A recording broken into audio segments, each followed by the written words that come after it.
साइक्यूटा वेरोसा इसे प्रूव किया था हैनीमैन ने। इसका कॉमन नेम है वाटर हेमलॉक। ये बिलोंग करता है फैमिली अम्बेलिफेरिएसी।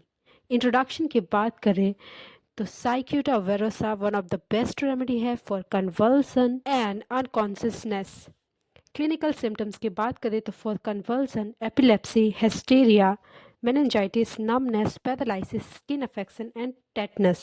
स्पेयर ऑफ एक्शन की बात करें तो ये मेनली काम करता है cerebral, spinal, nervous system, medulla oblongata, gastrointestinal tract and skin में। अब हम बात करते हैं इसके पर्टिकुलर्स के बारे में। तो सबसे पहले आता है conversion. Cicuta virosa specially suited to a women जिसका एपिलेप्सी होता है, सडन कन्वर्जन होता है, स्पाज्म हो जाता है। और चिल्ड्रन के लिए भी बहुत अच्छी मेडिसिन है ड्यूरिंग डेंटेशन पीरियड। जब उसके दांत निकल रहे हो तो उस वक्त बच्चों को कन्वर्जन आता है, या फिर अगर उसके पेट में कीड़े पड़ गए हैं, बच्चे रात में दांत को ग्राइंड करते हैं अपने कस के, किटर किटर कर ऐसे करके आवाज़ निकालते हैं वो नींद में।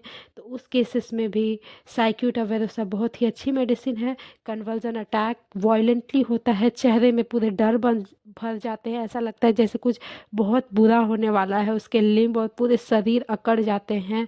पेशेंट को कॉन्शियसनेस लॉस हो जाता है, स्पाज्म हो जाता है पूरे मसल्स में।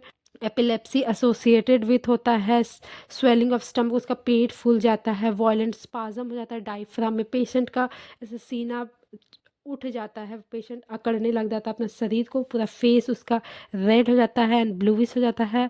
कॉन्शियसनेस लॉस्ट हो जाता है, उसका जॉ जो होता है एकदम जकड़ जाता है, जिसे बोलते हैं दांत पकड़ लेना। उसका लिम्ब और जो फेस होता है वो ऐसा मतलब अलग से ऐसा मुड़ जाता है जैसे उसका फेस रिकॉग्नाइजेबल ही नहीं होता है। अटैक उसका फ्रीक्वेंट नाइट में आता है और बार बार आता है, लॉन्ग इंटरवल के लिए आता है। पेशेंट की कन्वर्जन की बात करें तो सेंट्रल पेरिफेरी, सेंटर से पेरिफेरी तक फैलता है। कन्वर्जन स्प्रेड हो जाता है डाउनवर्ड, पेशेंट को बहुत ही प्रॉब्लम होती है। और बात करें कि उन प्रेगनेंसी के बाद महिलाओं में जब ऑर्गन वापस अपने प्लेस पे अपना शेप लेती है, उस वक्त महिलाओं को जब कन्वर्जन आते हैं वो सांस ढंग से ले नहीं पाती कुछ देर के लिए, उसका upper part of body mostly affected होता है। चाइल्ड में भी कन्वर्जन आते हैं ड्यूरिंग डेंटेशन पीरियड, मैंने बताया था। और ये एग्रावेशन इसका स्टार्ट होता है from silent touch, nose, motion, tobacco, और रिलीफ मिलता है उसको रेस्ट से और डार्क रूम से। हम बात करते हैं इसके स्किन के सिम्टम्स की।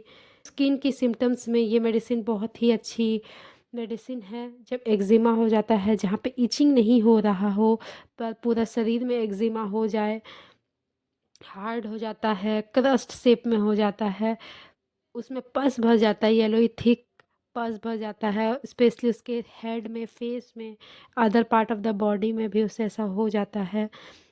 लोग अपने दाढ़ी को सेव करने जाते हैं सैलून में, तो उसको आफ्टर सेविंग वो जो भी क्रीम या फिर जो भी वो यूज़ करते हैं रेज़र, उसके वजह से उसको ईचिंग और ट्रबल आता है आफ्टर सेविंग। तो उस केसेस में भी साइक्यूटा वेरोसा बहुत ही अच्छी मेडिसिन है। Thank you.